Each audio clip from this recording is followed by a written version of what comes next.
Hello नमस्कार साथियों, स्वागत है हमारे YouTube channel explore with learner में। साथियों, अगर आप 12th साइंस स्ट्रीम से पास किए हुए हैं तो आपके लिए बहुत बड़ी खुशखबरी है, क्योंकि बिहार में एक नई वैकेंसी आई हुई है। तो उसके बारे में आपको जानकारी दूंगा। और इसका जो फॉर्म का एप्लीकेशन का स्टार्ट डेट है वो 15 मई 2025 का है। ठीक है, तो मैं आपको बता दूं कि जो इम्पोर्टेंट डेट्स में है ये इंपॉर्टेंट डेट्स एप्लीकेशन बिंग यानी जो स्टार्ट हो रहा है 15 तारीख 5वां महीना 2025 से ये स्टार्ट हो रहा है। ठीक है, और पे एग्ज़ाम फ़ी लास्ट डेट जो है वो 14/6/2025 को है, यानी 14 जून 2025 को इसका लास्ट डेट है।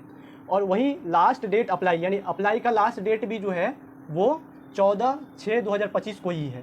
इसी के साथ साथ इसका जो टोटल वैकेंसी है वो 147 है, यानी 147 सीटों पर ये वैकेंसी आई हुई है। इसी के साथ साथ जो मिनिमम एज है वो आपका कम से कम 18 साल होना चाहिए।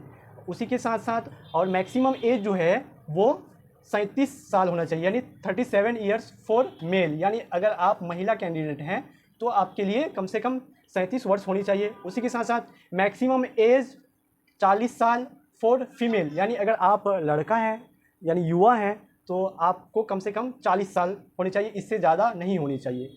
एज रिलैक्सेशन एक्स्ट्रा एज पर BSSC लेबोरेटरी असिस्टेंट, यानी जो आपको एज में रिलैक्सेशन मिलेगा वो रिक्वायरमेंट रूल के हिसाब से मिलेगा। रूल के हिसाब से ही आपको रिलैक्सेशन मिल सकता है, अदरवाइज आपको रिलैक्सेशन नहीं मिल सकता है। वहीं पे अगर इसकी मैं एलिजिबिलिटी की बात करूं यानी योग्यता की अगर बात करूं मैं, तो वो है 10+2 intermediate exam with science stream from any recognised board. यानी अगर आप साइंस से 12th किए हुए हैं, इंडिया के किसी भी रिकॉग्नाइज्ड बोर्ड से किए हुए हैं, तो आप इस फॉर्म को अप्लाई कर सकते हैं। ठीक है दोस्त, इसी के साथ साथ आगे मैं आपको बता दूं, और इसका जो एप्लीकेशन का फीस है यानी जो पेमेंट करना है वो जनरल वालों के लिए और OBC वालों के लिए यानी अदर बैकवर्ड क्लासेस और EWS यानी जिसको हम इकोनॉमिकली वीकर सेक्शन बोलते हैं, उनके लिए फ़ीस है 540 रुपये। कितना? 540 रुपीज़। ठीक है, उसी के साथ साथ SC और ST और फिजिकल हैंडीकेप यानी SC शेड्यूल कास्ट और शेड्यूल ट्राइब, ठीक है, इनका जो फीस है 135 रुपये है। उसी के साथ साथ पे एग्ज़ाम फ़ी through debit card, credit card, net banking only, यानी जो इसका जो पेमेंट आप कर सकते हैं क्रेडिट कार्ड, डेबिट कार्ड और नेट बैंकिंग की सहायता से आप पेमेंट कर सकते हैं।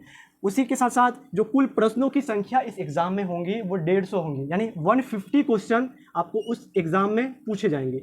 150 क्वेश्चन पूछे जाएंगे और प्रत्येक सही उत्तर पर 4 अंक मिलेंगे। अगर आप एक क्वेश्चन सही बनाते हैं तो आपको 4 अंक मिलेंगे। वहीं पे अगर एक क्वेश्चन गलत बनाते हैं तो एक गलत क्वेश्चन पर आपको 1 अंक की कटौती होगी, यानी इसमें नेगेटिव मार्किंग भी है। और एक प्रश्न अगर सही करते हैं तो उसमें 4 नंबर भी मिलेंगे। तो वहीं पे टोटल जो एग्ज़ाम होगा, टोटल एग्ज़ाम 600 नंबर का होगा। ठीक है, 600 नंबर का टोटल एग्ज़ाम होगा। वहीं पे ये एग्ज़ाम PT और मेंस होगा। पहले आपको PT पास करना होगा, उसके बाद मेंस की एग्ज़ाम होगी, फिर आपकी मेरिट बनेगी उसी हिसाब से।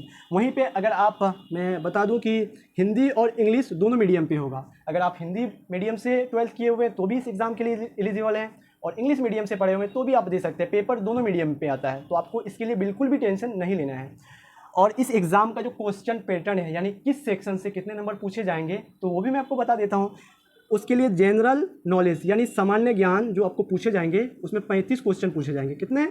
35 क्वेश्चन आपको सामान्य ज्ञान से पूछे जाएंगे। वहीं पे साइंस, इसमें सबसे बड़ी साइंस की वेटेज है। आपको अपने साइंस की जो सेक्शन है उसको बहुत ही मजबूत करना है इस एग्ज़ाम को पास करने के लिए। और रीजनिंग आपको लगभग 40 क्वेश्चन पूछे जाएंगे इससे, तो ये इसका भी अच्छा रोल रखता है। और वहीं पे इस एग्ज़ाम की अगर आप तैयारी करना चाहते हैं तो अपना साइंस बैकग्राउंड को ज़्यादा से ज़्यादा मजबूत करें। और वहीं तो मैं आपको कहूँगा कि सभी सेक्शन को मजबूत करने की ज़रूरत है। अगर आप इस फॉर्म को भरने के लिए एलिजिबल हैं तो ज़रूर भरें। और इसी तरह का इन्फॉर्मेटिव वीडियो देखने के लिए हमारे इस चैनल को ज़रूर सब्सक्राइब करें। अगर हमारे फेसबुक पेज पर आप देखते हैं तो हमें फॉलो करना ना भूलें। थैंक यू दोस्तों।